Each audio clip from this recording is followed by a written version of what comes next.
नमस्ते, मैं हूं जसप्रीत कौर। कोरोना केसेस काफी तेजी से बढ़े हैं। ऐसे में आपकी और आपके परिवार की सुरक्षा दोनों आपके हाथों में है। इस महामारी से बचने में मास्क सबसे बड़ा हथियार है। हम आपसे बार बार अपील करते हैं कि आप मास्क पहनें। इसको लेकर न्यूज 18 ने एक मुहिम भी शुरू की है, #मास्क पहनो इंडिया।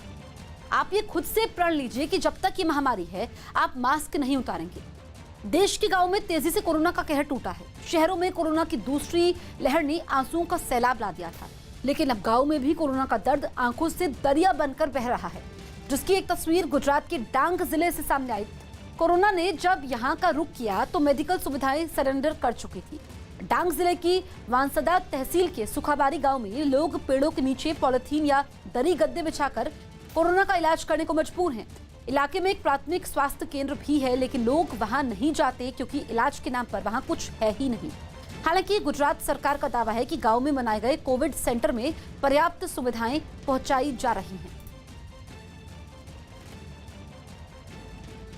ये तमाम सेंटरो ऑक्सीजन प्लांट साथे त्यानी स्थानिक व्यवस्था 30 बेडथी मांडीने 50 बेड सुधीनी थई शके एवी व्यवस्था एनुं सर्वे थई रह्युं छे। કેટલી બેડની વ્યવસ્થા થશે અને કેટલા ટનના પ્લાન્ટની ઓક્સિજનની જરૂરિયાત ઊભી થશે એ સર્વેની કામગીરી ચાલશે ને એ પ્રમાણે કામ કરવામાં આવશે। તો મારે સરકારશ્રી ને એટલું કહેવું છે કે દરેક ગામમાં જે શોભાના કાંઠિયા PSC CSC બનાવેલા છે ત્યાં અંદર MBBS ડૉક્ટર આપો, ટ્રીટમેન્ટ આપો, જેથી કરીને આ ગરીબ લોકોને ગામની અંદર સેવા મળી રહે, ટ્રીટમેન્ટ મળી રહે અને લોકો સ્વસ્થ થાય। ડોક્ટરો જો આજે લીધા હોત તો આજે આ મારી પબ્લિક મરી ના હોત। અને આ ડોક્ટર આજે અહીંયા ડોક્ટર નથી, પણ તેમ છતાં સ્ટાફ નર્સ પણ 24 કલાક અમને આ કનલવા ગામની અંદર જોઈએ, જેથી અમારે આજુબાજુમાં 10 ગામડા આવરાયેલા છે, એ ગામના માણસો અહીંયા લાભ લઈ શકે। ईद पर खरीदारी करने के लिए कई जगहों पर बाजारों में भीड़ उमड़ पड़ी। कोरोना नियमों को तार तार कर घरों से बाहर निकले लोगों की कुछ तस्वीरें हैदराबाद से भी सामने आई, जहां लॉकडाउन लागू होने के बावजूद लोग ईद पर खरीदारी करने के लिए घरों से निकल पड़े। वहां लॉकडाउन में सुबह 6 से 10 बजे की रियायत दी गई और इस वक्त में बाजार में पैर रखने तक की जगह नहीं मिली। बड़ी संख्या में लोग खरीदारी करते मिले। कोई पूरे परिवार के साथ बाजार में पहुंचा तो कोई अकेला, लेकिन भीड़ इतनी कि लोग एक दूसरे से टकराते हुए आगे बढ़े। ज्यादातर लोगों ने मास्क लगाने के नाम पर केवल दिखावा किया। असल मकसद तो मास्क लगाने का पूरा ही नहीं हुआ। कुछ ही देर में वहां हालात ऐसे बन गए कि जैम लग गया, गाड़ियों के लिए रास्ता ब्लॉक हो गया। उत्तर प्रदेश के वाराणसी में भी कई लोगों के लिए जान से प्यारी खरीदारी दिखी। कुछ ही दुकानें खुली, लेकिन हजारों लोग बाजार में पहुंच गए। ऐसे में पुलिस की टीम एक्शन में आई और वहां से लोगों को भगाना शुरू कर दिया। पुलिस वालों ने लोगों को जागरूक करने के लिए सड़कों पर फ्लैग मार्च भी निकाला और ट्रैफिक व्यवस्था को भी संभाला। घरों में रह करके सकुशल अपना त्योहार संपन्न करें, यही हमारी उद्देश्य है, यही हमारी इच्छा है। ईद पर लोग कोरोना निर्देशों का पालन करें, इसके लिए पुलिस वालों ने लाउडस्पीकर का भी सहारा लिया ताकि ज्यादा से ज्यादा लोग इस बात को समझें। बिहार के भोजपुर से ग्रामीण इलाकों में कोरोना की मार की डराने वाली तस्वीरें सामने आई। भोजपुर जिला मुख्यालय से महज 20 किलोमीटर की दूरी पर बसे ख्वासपुर गांव के स्वास्थ्य केंद्रों में कोरोना मरीजों के इलाज के लिए जरूरी इंतजाम मौजूद नहीं है, जिसकी वजह से हालात खराब होने पर मरीजों को जिला अस्पताल के लिए रेफर कर दिया जाता है। इलाके के लोगों का आरोप है कि क्लिनिकों में डॉक्टर कोरोना मरीजों को देख तक नहीं रहे। कोरोना के लगातार बढ़ते मामलों की वजह से जिला अस्पताल में भी हालात इस कदर बेकाबू हो चुके हैं कि अस्पतालों में बेड कम पड़ गए और फर्श पर लिटाकर मरीजों का इलाज हो रहा है। लगभग 90% से प्लस लोग रिकवर कर रहे हैं। हम लोग के पास ऑक्सीजन सिलेंडर की कोई व्यवस्था है नहीं, यहाँ पर भर्ती करने की कोई व्यवस्था नहीं है, तो उसको हम लोग रेफर करते हैं। मनी छपरा हॉस्पिटल है ना एक बड़ाहरा में, तो उनका स्थिति ठीक नहीं, वहाँ डॉक्टर जाते जाते ही रेफर कर दिया कि यहाँ कुछ व्यवस्था नहीं है, आप लेकर जाइए सदर। गाजा पट्टी में कट्टरपंथी संगठन हमास और इजरायल के बीच जंग छिड़े 3 दिन ही हुए हैं, लेकिन इस भयानक जंग ने अभी से वहां 2014 में हुए 50 दिन के युद्ध में मची तबाही के रिकॉर्ड तोड़ दी। पहला बार हमास की तरफ से हुआ और फिर तो इजरायल ने ऐसी ताबड़तोड़ एयर स्ट्राइक शुरू की कि गाजा में 80 से ज्यादा लोग मौत की नींद सो गए। और हमास से बदला लेने के लिए इजरायल ने गाजा पर अपनी प्राण घातक एयर स्ट्राइक तीसरे दिन भी जारी रखी। यहां तक कि रात में भी उसकी सेना ने चैन नहीं लिया और जब पूरा शहर सो रहा था, इजरायल के हवाई हमले ने लोगों को नींद में ही मौत की नींद सुला दिया। एक दूसरे वीडियो में भी गाजा शहर में तूफान से पहले का सन्नाटा पसरा नजर आया। तभी बीच सड़क पर अचानक एक जोरदार धमाका हुआ। ऐसा लगा मानो धरती चीरकर उससे बारूद का फव्वारा निकला हो। इसके बाद तो धमाकों की ऐसी झड़ी लगी कि इलाके की बत्ती ही गुल हो गई। रात के अंधेरे में होते वार दिन के उजाले में भी नहीं थमे। इजराइल के लड़ाकू विमानों ने इतने बम गिराए कि सामने आई एक तस्वीर में एक बहुमंजिला इमारत का नामो निशान ही मिट गया। दिल दहला देने वाला मंजर देखकर ऐसा लगा कि अब तो ये जंग कयामत लाकर ही थमेगी। बताया गया कि इसी बिल्डिंग में हमास के सैटेलाइट चैनल का दफ्तर भी था। या अल्लाह! इजराइल के धुआंधार हमलों के बीच हमास भी अपनी ताकत दिखाने से पीछे नहीं रहा। उसकी तरफ से एक वीडियो जारी किया गया जिसमें उसके आतंकी इजराइल पर रॉकेट दागने की तैयारी करते दिखे और फिर अंधाधुंध इतने रॉकेट दागे गए कि आसमान उड़ती बलाओं से पटा नजर आया। यही वजह रही कि अमेरिका भी खुलकर अपने पुराने साथी इजराइल के समर्थन में उतर गया। उसने दो टूक कहा कि इजराइल को आत्मरक्षा का पूरा हक है, लेकिन इस जंग में पिस रहे गाजा के लोगों की ईद की खुशी मातम में बदल गई, क्योंकि वहां हर तरफ तबाही ही तबाही मची नजर आई। तस्वीरें देखकर तो ऐसा लगा मानो वहां कोई भयानक जलजला आया हो जो सब कुछ निगल गया हो। ईद पर जब जश्न मनाने का मौका था तब लोगों को गम नसीब हुआ। लोग रातों रात बेघर हो गए। सिर से छत छिन गई तो वो अपनी किस्मत को कोसते नजर आए। लेकिन कुछ तो ऐसे थे जो अपनी बर्बादी देखने के लिए जिंदा तक नहीं बचे। हालांकि फिर भी कुछ लोगों ने हौसला नहीं खोया। टूटी हुई और मलबे से पटी पड़ी सड़कों पर चलते हुए वो मस्जिद पहुंचे और ईद की नमाज पढ़ी। चारों तरफ बर्बादी से घिरे होने के बावजूद कुछ लोगों ने ईद की खुशी में एक दूसरे का मुंह भी मीठा कराया। और इजराइल और फिलिस्तीन के बीच छिड़ी इस जंग ने वहां यहूदी और अरब मुस्लिम समुदाय के लोगों की आंखों पर धर्म की ऐसी पट्टी बांधी है कि वो एक दूसरे के खून के प्यासे हो गए। इजराइल के बतियाम शहर में कट्टरपंथियों की भीड़ ने बीच सड़क पर एक कार ड्राइवर को मार मार कर अधमरा सिर्फ इसलिए कर दिया क्योंकि वो एक अरब मुस्लिम था, जिसके बारे में भनक लगते ही भीड़ के जहन में नफरत की आग ऐसी सुलगी कि पहले तो ड्राइवर को उसकी गाड़ी से घसीटकर बाहर निकाला गया और फिर सब उस पर टूट पड़े। भरे बाजार, मॉब लिंचिंग की ऐसी लाइव तस्वीरें जिन्हें देखकर हर किसी के रोंगटे खड़े हो जाएं। अकेले निहत्थे आदमी को हथियारबंद भीड़ ने ऐसा घेरा कि वो झुंड में छिप ही गया। उस पर ताबड़तोड़ वार होते रहे, लेकिन उसे बचाना तो दूर, वहां मौजूद लोगों ने तमाशा रिकॉर्ड करने के लिए अपने मोबाइल फोन निकाल लिए। मार खा खाकर लहू में लथपथ शख्स जमीन पर बेसुध पड़ा दिखा, लेकिन तब भी खून खराबे पर उतारू भीड़ का मन नहीं भरा। तब भी एक लड़का उसके मुंह पर मुक्के मारता नजर आया। बताया गया कि अरब मुस्लिम समुदाय के उस आदमी को इतनी गंभीर चोटें आई हैं कि अब उसका अस्पताल में इलाज चल रहा है। पीएम नरेंद्र मोदी आज देश भर के किसानों को बड़ी सौगात देंगे। आज पीएम किसान सम्मान निधि योजना की 8वीं किश्त जारी होगी। सुबह 11 बजे पीएम वीडियो कॉन्फ्रेंसिंग के जरिए 8वीं किश्त के तौर पर 19,000 करोड़ रुपए जारी करेंगे, जिससे करीब 9.5 करोड़ किसानों को फायदा पहुंचेगा। मदद की ये रकम सीधे किसानों के बैंक खातों में ट्रांसफर होगी। इस बीच पीएम योजना का फायदा लेने वाले किसानों से बातचीत भी करेंगे। पीएम नरेंद्र मोदी ने कार्यक्रम की जानकारी देते हुए ट्वीट किया, सुबह 11 बजे वीडियो कॉन्फ्रेंसिंग के जरिए प्रधानमंत्री किसान सम्मान निधि की 8वीं किश्त जारी करने का सौभाग्य प्राप्त होगा। इस अवसर पर अपने किसान भाई बहनों के साथ संवाद भी करूंगा। बंगाल के कूच बिहार में राज्यपाल जगदीप धनखड़ हिंसा पीड़ितों से मिले। इस दौरे से पहले मुख्यमंत्री ने उन्हें चिट्ठी लिखी थी और इसे नियमों का उल्लंघन बताया था, जिसके बाद जगदीप धनखड़ ने उन्हें जवाब दिया कि राज्यपाल को कहीं जाने के लिए राज्य सरकार की अनुमति नहीं लेनी पड़ती।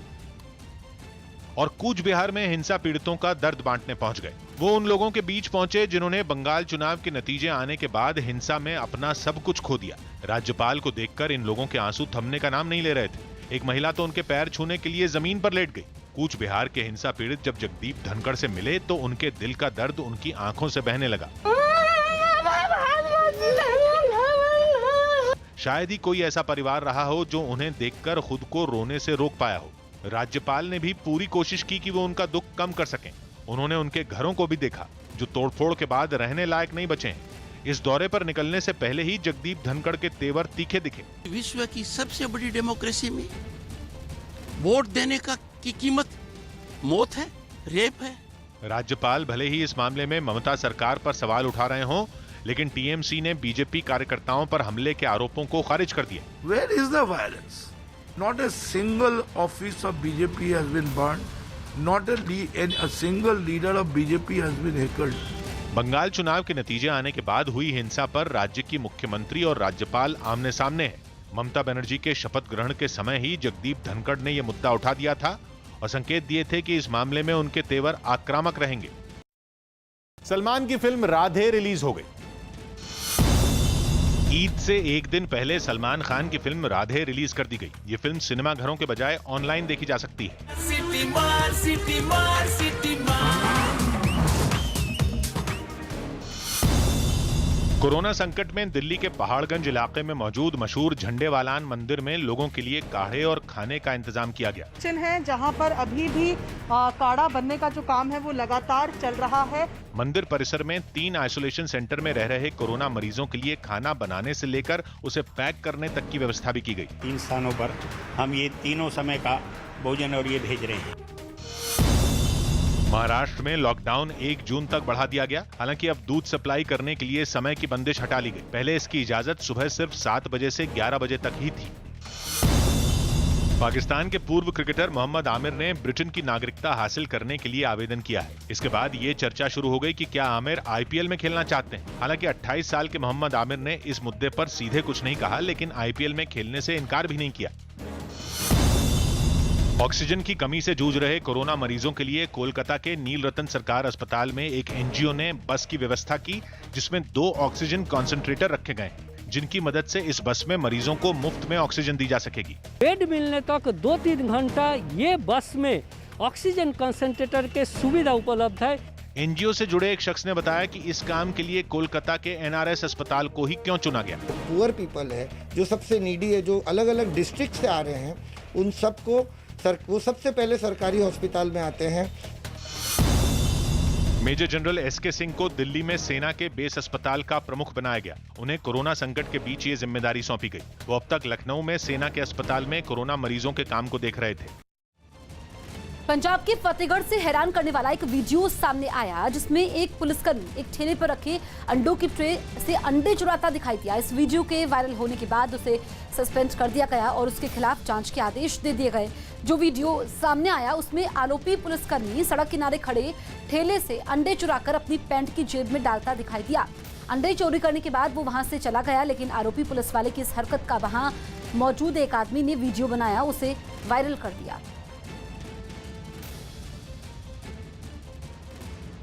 अमेरिका के कोलोराडो में दिल दहला देने वाला एक हादसा हुआ।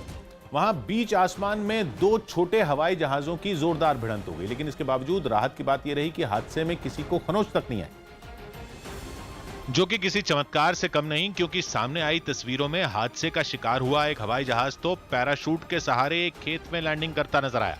मतलब अकेले पायलट या यात्री नहीं, बल्कि पैराशूट से बंधा पूरा का पूरा प्लेन जमीन पर उतरता दिखा। हवाई जहाज नीचे तो आ गया, लेकिन उसके 2 टुकड़े हुए नजर आए। हाल ये हो गया कि हवा में उड़ने वाले जहाज को ट्रॉली ट्रक पर लाद कर ले जाना पड़ा। वहीं टकराने वाले दूसरे जहाज ने तो किसी तरह एयरपोर्ट पर लैंडिंग कर ली, लेकिन उसके भी परखचे उड़े दिखे। उसके पिछले हिस्से का कचूमर निकला नजर आया। बताया गया कि ये दोनों जहाज एक ही एयरपोर्ट पर लैंडिंग करने वाले थे, लेकिन इससे पहले कि दोनों जमीन पर उतरते हवा में ही एक दूसरे से टकरा गए। हरियाणा के ग्रामीण इलाकों में कोरोना के लगातार बढ़ रहे मामलों ने राज्य सरकार की चिंता बढ़ाई है। गांव में कोरोना की रोकथाम के लिए सरकार ने सभी ग्रामीण इलाकों में कमेटी बनाकर थर्मल स्क्रीनिंग करवाने का फैसला किया है।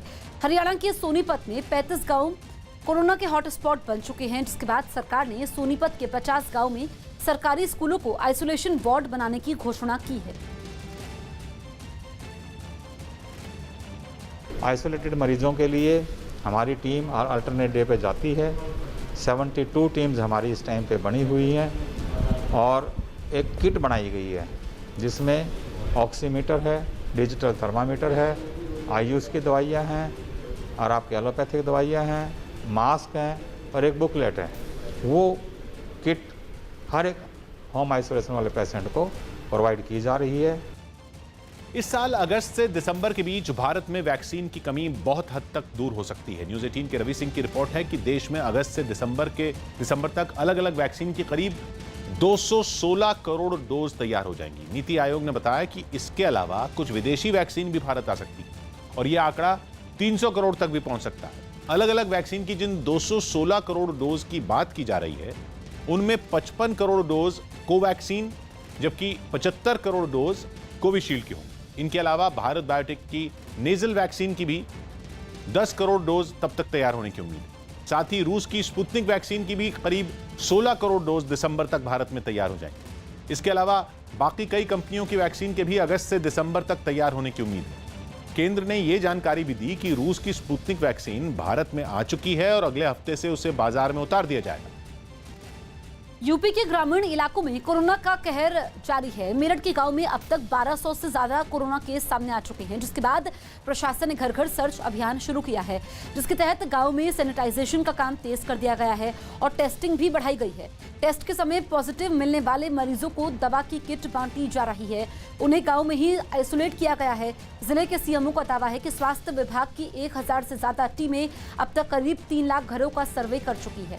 गांव में सैनिटाइजेशन, दवा के किट बांटने और कोरोना की जांच के लिए एक हेल्पलाइन नंबर 012129725573 जारी किया गया है। 5 दिन का अभियान था वो हमने एक्सटेंड कर दिया है 6 दिन 7 दिन तक, जब तक के गांव में हर मरीज जो लक्षण युक्त था उसकी टेस्टिंग पूरी नहीं हो जाती है। लगातार हम इस अभियान को बनाए रखेंगे। इस दौरान 2,90,000 मकानों के अंदर करीब टेस्टिंग हुई है, उनको चिन्हित किया गया था। हर मकान के अंदर जाके आशा आंगनबाड़ी ने लाइन लिस्टिंग की और पता लगाया कि लक्षण युक्त लोग कुल यहाँ पे कितने हैं। देश के कई राज्यों में मौसम का मिजाज बदलने लगा और जोरदार बारिश हुई, जिससे लोगों को गर्मी से राहत मिली। अनुमान है कि आने वाले कुछ दिनों तक ये सिलसिला जारी रहेगा और तेज हवाओं और मूसलाधार बारिश से मौसम सुहाना रहेगा। जिन जगहों पर मौसम ने करवट ली उनमें भुवनेश्वर भी शामिल है। वहां खूब हवाएं चली और फिर जमकर बारिश हुई। ये बारिश इतनी तेज थी कि सड़क पर चलने वाली गाड़ियों की रफ्तार धीमी पड़ गई और लोगों को हेडलाइट जलाकर धीरे धीरे चलना पड़ा। पंजाब के लुधियाना में भी आसमान में काले बादल छा गए और थोड़ी ही देर में तेज बारिश ने लोगों को गर्मी से राहत दे दी। तेज बारिश से कहीं पर लोगों को सुकून मिला तो कहीं पर बादल आफत बनकर बरसे। उत्तराखंड के नैनीताल में तो हालात इतने खराब हो गए कि मानो बादल फट गया हो, क्योंकि बारिश का पानी अपने साथ पत्थर और मिट्टी बहाकर ले आया जो सड़कों पर जमा हो गया, जिसकी वजह से गाड़ियां घंटों फंसी रहीं। वहां बारिश और ओलों से फसलों के नुकसान की भी खबर है। उत्तराखंड के ग्रामीण इलाकों के लिए भी कोरोना की दूसरी लहर चुनौती बनती जा रही है। गांव में कोरोना के लगातार बढ़ते मामलों ने लोगों की चिंता बढ़ाई है, क्योंकि ग्रामीण इलाकों में ना तो टेस्टिंग की सुविधा है, ना ही अस्पताल की। उत्तरकाशी जिले के गाँव में कोरोना के 100 से ज्यादा केस सामने आ चुके हैं, जबकि टिहरी, चंपावत और पिथौरागढ़ के कई गांव भी कोरोना की चपेट में आ चुके हैं। उत्तराखंड देश के उन 11 राज्यों में शामिल हो चुका है जहां धीरे धीरे शहरों की तुलना में ग्रामीण इलाकों में कोरोना का ग्राफ बढ़ रहा है। हमारी ग्राम सभा बुडोगी है, यहाँ पे कम से कम 55 परिवार निवासरत हैं, जिसमें से अमूमन लगाया जाए तो घर का हर एक सदस्य को कहीं ना कहीं वायरल फीवर है। और वर्तमान में स्थितियाँ देखी ये भी जा रही हैं कि हमारे जितना भी क्षेत्र है, जिला मुख्यालय से सटा हुआ क्षेत्र, यहाँ पे हर जगह वायरल फीवर चल ही रहा है, परंतु स्वास्थ्य विभाग की कोई भी टीम कहीं भी नहीं जा रही है। कोरोना की दूसरी लहर से नक्सलियों में भी हड़कंप मचा है। न्यूज़ 18 के नीतीश कुमार की रिपोर्ट है कि अब वो भी जंगलों को छोड़कर गाँवों की ओर भाग रहे हैं, जिसका पता छत्तीसगढ़ के जंगलों में सर्च ऑपरेशन के दौरान सुरक्षा बल के हाथ लगी एक चिट्ठी से चला, जिसमें यह लिखा था कि बस्तर के इलाकों में उनके टॉप कमांडर समेत कई साथी बीमारी से जूझ रहे हैं, जबकि कई सदस्य महामारी की चपेट में आकर अपनी जान गंवा चुके हैं, क्योंकि न दवा है न खाने का सामान। लिहाजा इसी खौफ में कई नक्सलियों ने अचानक भागना शुरू कर दिया। ऐसे में यह आशंका है कि जिस तरह से वो गांवों की ओर भाग रहे हैं, उससे आम लोगों के कोरोना की चपेट में आने का खतरा बढ़ गया है। हालांकि इसी बीच कोरोना के खौफ में 2 नक्सलियों के सरेंडर करने की खबर छत्तीसगढ़ से ही सामने आई। वहां के कांकेर जिले में कोरोना की चपेट में आए 2 नक्सलियों ने बीएसएफ कैंप में सरेंडर कर दिया, जिसके बाद इन दोनों को इलाज के लिए अस्पताल ले जाया गया। वहां स्वास्थ्य कर्मियों ने दोनों की कोरोना जांच की। सरेंडर करने वाले नक्सली पति पत्नी बताए जा रहे हैं, जो पिछले कुछ दिनों से बीमार थे और जब इन्हें इलाज नहीं मिला तो ये लोग बिना बताए भाग निकले। पति पत्नी कोविड पॉजिटिव पाया गया, तत्पश्चात उनको कांकर कोविड हॉस्पिटल में इलाज के लिए एडमिट कराकर सिविल सेवा की प्रीलिम परीक्षा टाल दी गई। यूपीएससी ने कोरोना खतरे की वजह से सिविल सेवा की प्रिलिमिनरी परीक्षा को फिलहाल टाल दिया। ये परीक्षा 27 जून को होनी थी, लेकिन अब ये परीक्षा 10 अक्टूबर को होगी। देश में वैक्सीन और दवाओं की कमी के मुद्दे पर राहुल गांधी ने एक ट्वीट करते हुए प्रधानमंत्री पर हमला बोला। इस ट्वीट में उन्होंने सेंट्रल विस्टा प्रोजेक्ट का जिक्र करते हुए भी सरकार पर निशाना साधा। राहुल गांधी के इस ट्वीट पर केंद्रीय मंत्री मुख्तार अब्बास नकवी ने पलटवार किया। इस संकट के समाधान का हिस्सा न बनो कोई बात नहीं, लेकिन सियासी व्यवधान का हिस्सा तो मत बनो। बिहार सरकार ने राज्य में 25 मई तक लॉकडाउन बढ़ा दिया। हालांकि इस दौरान जरूरी सेवा से जुड़े लोगों को पहले की तरह छूट जारी रहेगी। मध्य प्रदेश सरकार ने कोरोना की वजह से अपने माता पिता को खोने वाले बच्चों को मुफ्त में शिक्षा देने का फैसला लिया। इसके अलावा उन्हें हर महीने 5,000 रुपए की पेंशन भी दी जाएगी। सभी बच्चों के शिक्षा का निःशुल्क प्रबंध किया जाएगा। दिल्ली पुलिस ने ऑनलाइन ठगी के आरोप में पंजाब के पठानकोट से एक छात्र को गिरफ्तार किया। आरोपी बीटेक का छात्र है और वो कोरोना मरीजों को उनके घरों पर ही आईसीयू जैसी सुविधा देने का झांसा देता था। इसके लिए वो 47 लोगों से पैसे भी ट्रांसफर करवा चुका था।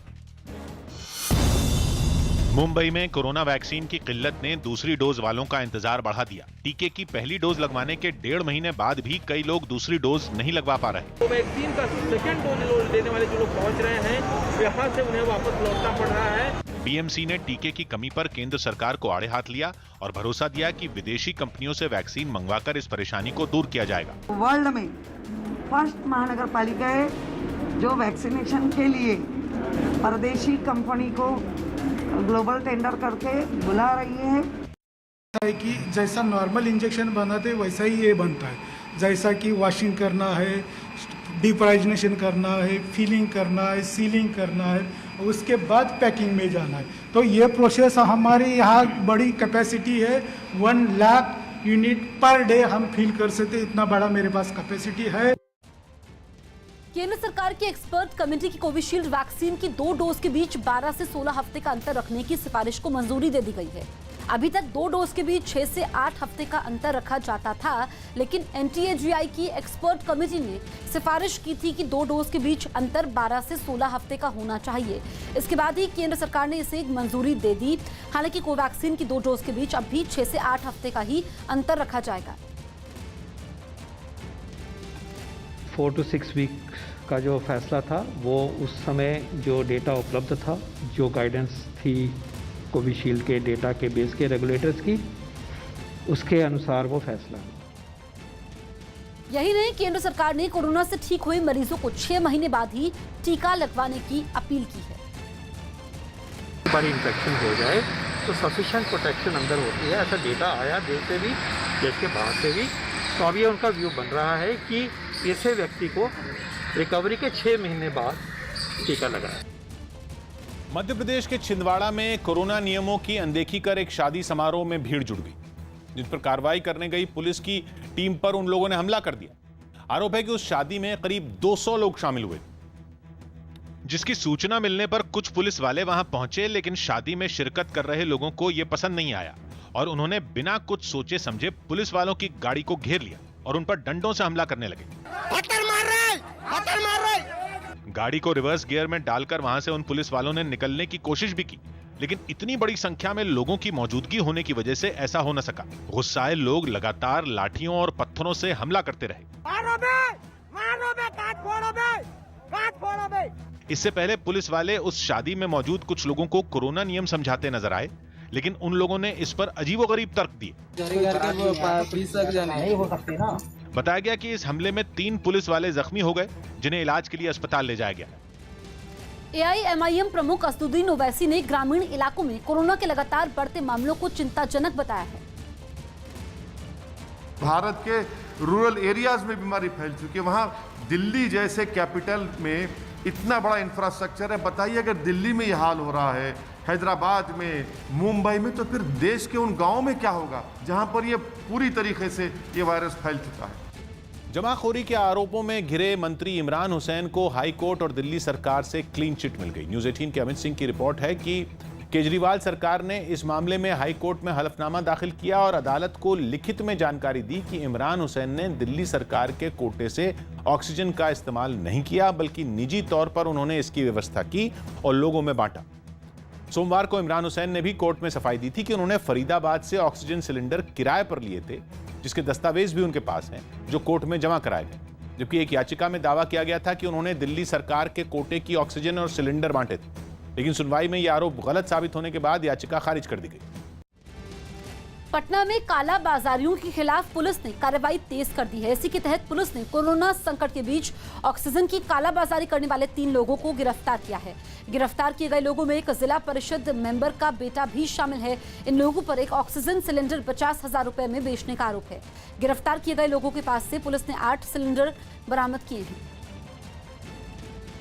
डॉक्टर हैं अबुल वफा, ये मुजफ्फरपुर के, इनके फादर वहाँ के जिला परिषद हैं और ये ऑक्सीजन गैस सिलेंडर की यहाँ पे कालाबाजारी कर रहे थे। इनको हम इसकी सूचना हम लोगों को प्राप्त हुई, हम लोगों ने इनको ट्रैक किया और इनके मार्फत हम लोगों ने और भी 2 लोगों को गिरफ्तार किया हुआ है।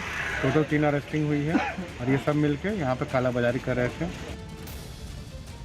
अमेरिका के कैलिफोर्निया से रोंगटे खड़े कर देने वाली कुछ तस्वीरें सामने आई, जहां एंटलोप घाटी में लगी आग ने वहां के कई मकानों को जलाकर राख कर दिया। खतरे को देखते हुए वहां के प्रशासन ने लोगों से फौरन उनके घरों को खाली करने का आदेश दिया, क्योंकि लॉस एंजलिस से 13 किलोमीटर दूर एंटलोप घाटी में लगी ये भयंकर आग काफी तेजी से पूरे इलाके को अपनी गिरफ्त में लेती जा रही है। वहां से जो तस्वीरें सामने आई उनमें कई मकान और हरे भरे पेड़ लपटों में धधकते नजर आए। जंगल के बीच बने इन आशियानों को आग ने पल भर में जलाकर राख कर दिया। वहां खड़ी कई गाड़ियां भी आग की भेंट चढ़ गईं। खतरनाक लपटों और धुएं के गुबार ने पूरी घाटी को कैद कर लिया। आग ने वहां काफी तबाही मचाई। इस मंजर को देख ऐसा लगा जैसे आग सब कुछ बर्बाद करके ही दम लेगी।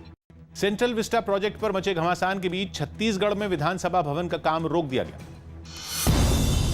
छत्तीसगढ़ सरकार ने राज्य में बन रहे नए विधानसभा भवन का काम फिलहाल रोक दिया। इसके अलावा मुख्यमंत्री, राज्यपाल और मंत्रियों के लिए बन रहे आवास का काम भी बंद कर दिया गया। सीएम भूपेश बघेल ने कोरोना संकट की वजह से इन कामों पर रोक लगाई। कोरोना काल के कारण से बहुत सारे आर्थिक गतिविधि रुकी हुई है और इस कारण से ये कड़ा फैसला लेना पड़ा।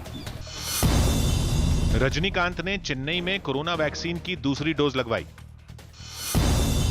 जम्मू कश्मीर के पुंछ में भारत और पाकिस्तान के जवानों ने एक दूसरे को ईद की मिठाई बांटी।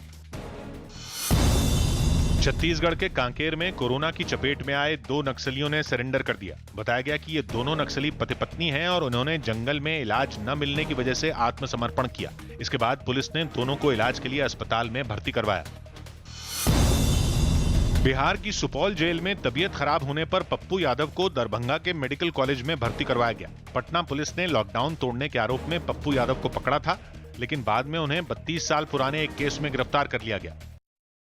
मध्य प्रदेश में कोरोना काल में कालाबाजारी करने वालों और लोगों की मजबूरी का फायदा उठाकर उन्हें ठगने वाले गिद्धों पर नकेल कसने का काम लगातार जारी है।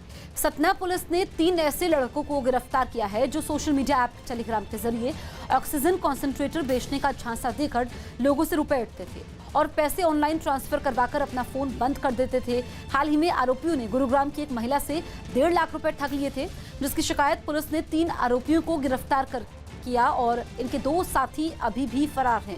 पुलिस को इनके बैंक खातों से पता चला है कि ये अब तक कई लोगों से लाखों रुपए ठग चुके हैं।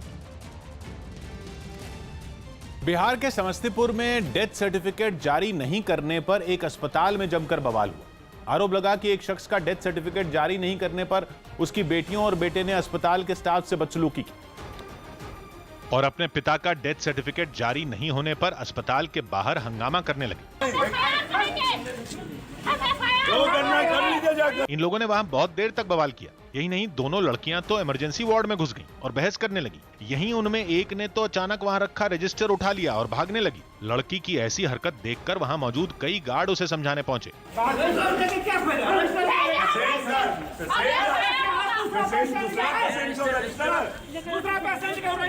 लेकिन उसने उनकी एक नहीं सुनी और बहस करते हुए वहां से जाने लगी, जिसके बाद एक गार्ड तेजी से आगे बढ़ा और उसने लड़की के हाथ से रजिस्टर छीन लिया। फिर क्या था, दोनों लड़कियां और उनका भाई वहां हंगामा करने लगे। उन्होंने आरोप लगाया कि अस्पताल के स्टाफ ने उन्हें उनके पिता का डेथ सर्टिफिकेट देने से मना किया और उनके साथ मारपीट की। मेरी बहन को मारा ये सब, डेथ सर्टिफिकेट बनाने बोल रहे थे उसके लिए। ये पूरा विवाद उस समय शुरू हुआ जब हंगामा करने वाली लड़कियों के पिता को अस्पताल लाया गया और डॉक्टरों ने बताया कि उनकी मौत वहां पहुंचने से पहले ही हो चुकी थी, लेकिन वो उनका डेथ सर्टिफिकेट जारी करने की मांग पर अड़ी रहीं।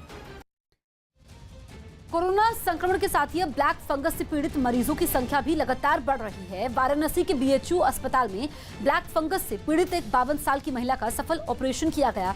6 घंटे तक चली इस सर्जरी में महिला का आधा चेहरा निकाल कर उसे बचाया गया। ये पहला मामला है जब किसी मरीज का आधा चेहरा डॉक्टरों को निकालना पड़ा।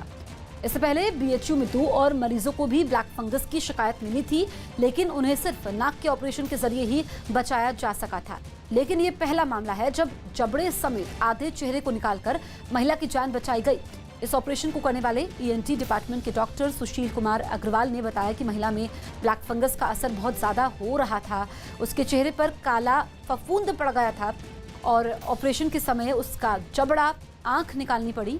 इसके अलावा गाल के नीचे की हड्डी भी निकालनी पड़ी। हालांकि जब महिला बिल्कुल ठीक हो जाएगी तब नकली जबड़ा और आर्टिफिशियल जबड़ा लगाया जाएगा।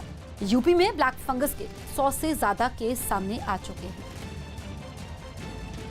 म्यूकरमाइकोसिस जो फंगस है, ये इसके केसेस हम पहले भी देखते थे। ऐसा नहीं है कि ये कोरोना के बाद ही हम सिर्फ देख रहे हैं, लेकिन पहले जो हम केस देखते थे वो 1 साल में 4 या 5 केस देखते थे।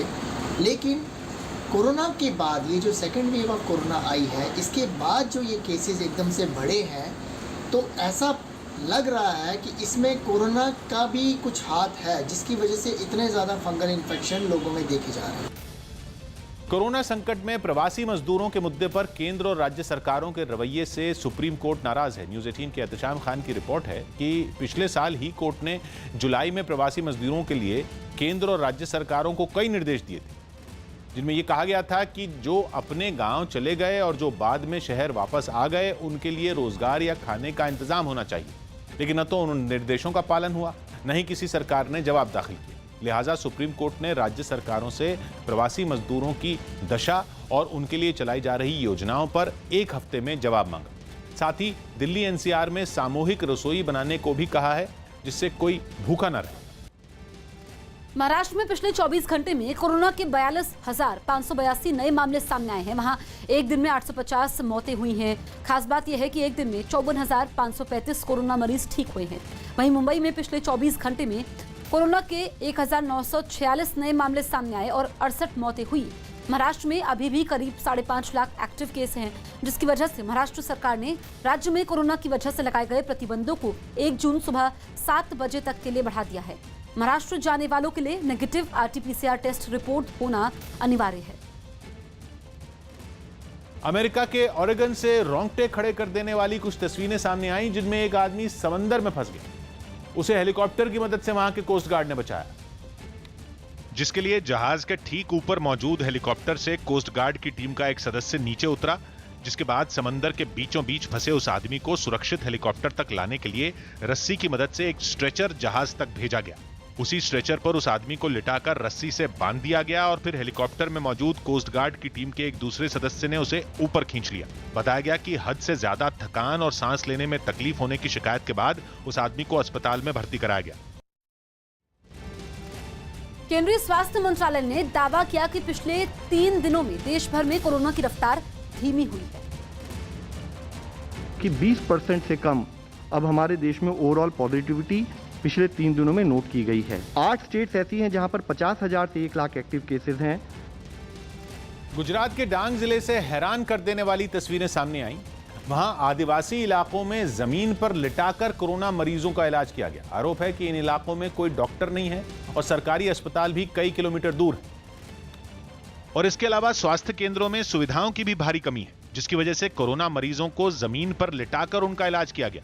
वहां से जो तस्वीरें सामने आई, उनमें एक तस्वीर में कोरोना मरीज पेड़ों के नीचे लेटे दिखाई दिए।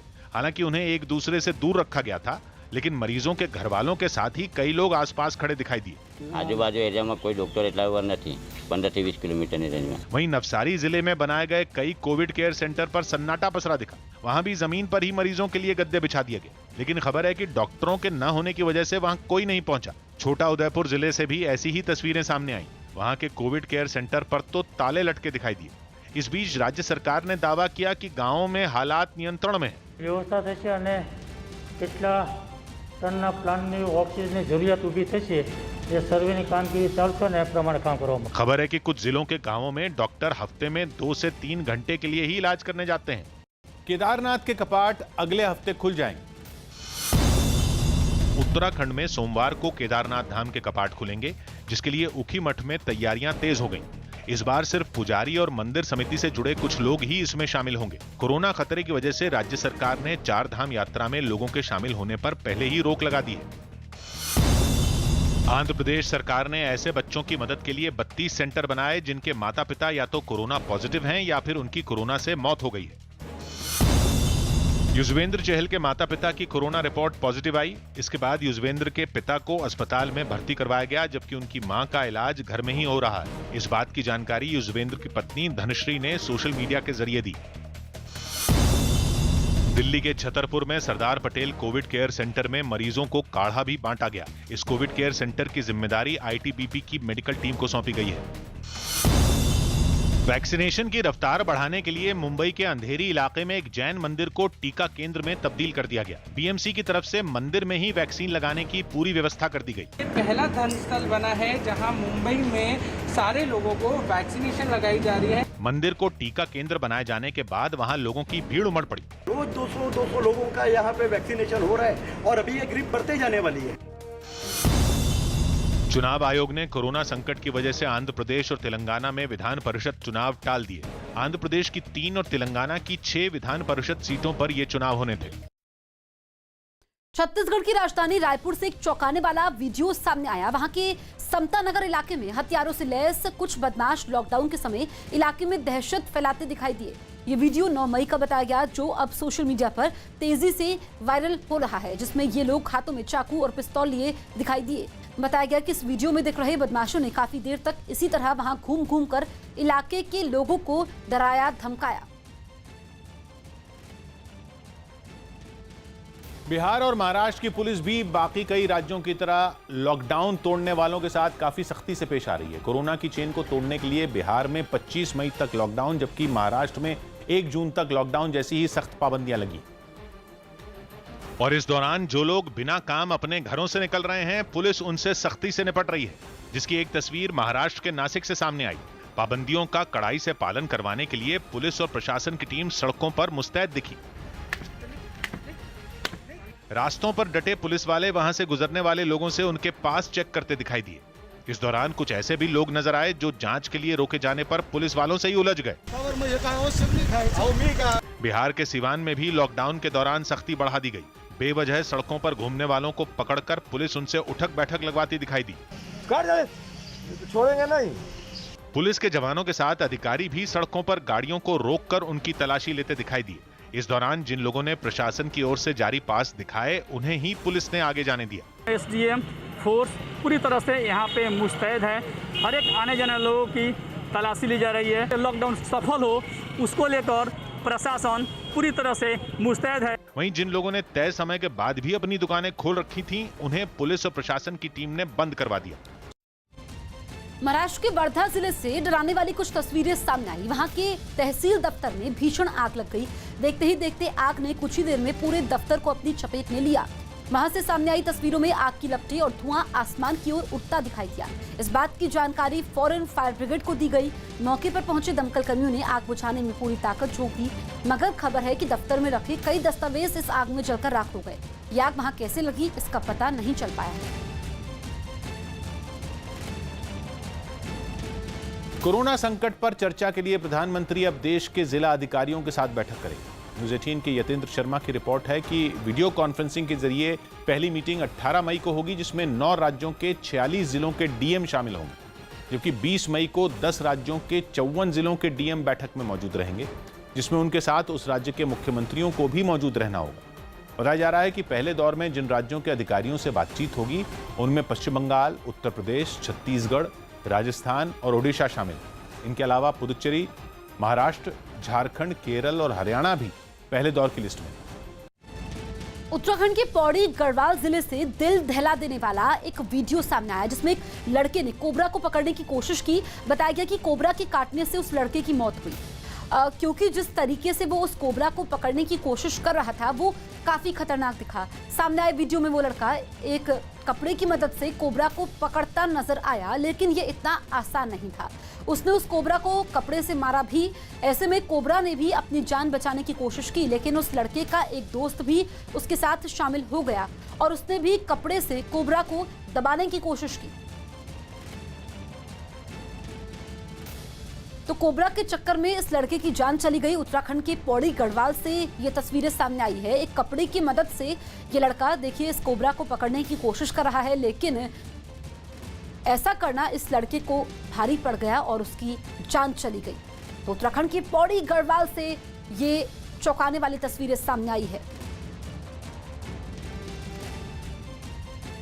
दक्षिण अमेरिकी देश कोलंबिया में पुलिस की हिंसा के खिलाफ हजारों लोग सड़कों पर उतर आए। बताया गया कि वहां 2 हफ्ते पहले शुरू हुए सरकार विरोधी प्रदर्शन के दौरान पुलिस की कार्रवाई में 40 से ज्यादा लोगों की मौत हो गई, जबकि कई की हालत गंभीर बनी हुई है। और इसी का विरोध जताने के लिए राजधानी बोगोता में हजारों की संख्या में लोग सड़कों पर उतरे। इन लोगों ने पुलिस की ओर से जारी बर्बरता के खिलाफ जुलूस निकालकर प्रदर्शन किया। प्रदर्शन में शामिल लोग हाथों में अपने देश का झंडा लहराते हुए शहर के कई इलाकों से गुजरे और पुलिस की हिंसक कार्रवाई के खिलाफ अपनी आवाज बुलंद की। Policía han sido completamente una violación de derechos humanos a todos। शहर भर में घूमने के बाद ये प्रदर्शनकारी वहां के एक मशहूर चौराहे पर जमा हो गए। इस दौरान ज्यादातर लोग कोरोना से बचने के लिए मास्क लगाए नजर आए, लेकिन विरोध जताने के चक्कर में वो सोशल डिस्टेंसिंग का पालन करना भूल गए। प्रधानमंत्री किसान सम्मान निधि योजना की एक और किस्त जारी होगी। पीएम मोदी सुबह प्रधानमंत्री किसान सम्मान निधि योजना की 8वीं किस्त जारी करेंगे। पीएम ने ट्वीट कर इसकी जानकारी दी और बताया कि वो इस मौके पर किसानों के साथ बात भी करेंगे। देश में 2 से 18 साल के बच्चों को जल्द कोरोना का टीका मिल सकता है। भारत बायोटेक कंपनी बच्चों के लिए कोवैक्सीन तैयार कर रही है, जिसके दूसरे और तीसरे फेज के ट्रायल को भी मंजूरी मिल गई। दिल्ली के नरेला में पुलिस ने एक व्यापारी को धमकाने और अवैध वसूली की कोशिश के आरोप में 2 लोगों को गिरफ्तार कर लिया। व्यापारी का आरोप है कि इन्होंने फोन पर 30 लाख रुपए की मांग की थी। रोहतक पीजीआई अस्पताल में भर्ती राम रहीम को जांच के बाद फिर जेल भेज दिया गया। एक दिन पहले बीपी गिरने की वजह से उन्हें अस्पताल में भर्ती करवाया गया था। दिल्ली यूपी बॉर्डर पर गाजीपुर में किसानों के धरने वाली जगह के पास काफी सारी ईंटें दिखाई दी।